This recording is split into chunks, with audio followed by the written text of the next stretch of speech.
வந்து மணப்பாடு. இந்த இடம் ஃபுல்லாக வந்து சுற்றி கடலாக தான் இருக்குது. இந்த இடம் எப்படி இருக்குன்னு பார்த்துடுங்க. நாங்கள் ஒரு சர்ச்சுக்கு போயிட்டுருக்கோம். இந்த இடத்துக்கு நான் இப்போ தான் ஃபஸ்ட் டைம் வந்திருக்கேன். இந்த இடம் பார்க்கவே நல்லா இருக்குது. ஃபுல்லாக மணல் திட்டுகள் மாதிரி இருக்குது. ஒரு கடற்கரை ஏரியாங்கிறதுனால நல்ல காற்றோட்டமாக இருக்குதுங்க. இந்த இடம் எப்படி இருக்குன்னு நீங்களே பார்த்துக்கிடுங்க. ஒரு ஒரு சுற்றுலாத்தலமாட்டு இந்த இடம் இப்போ வளர்ந்து வந்துக்கிட்டே இருக்குது.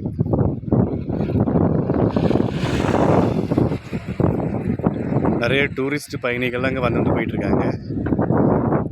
இந்த பக்கம் வந்து மணப்பாடு கோயிலை சுற்றி ஃபுல்லாக கடலாக தான் இருக்குது. பார்க்க ரொம்ப நல்லா இருக்குது இந்த இடம் பார்க்க.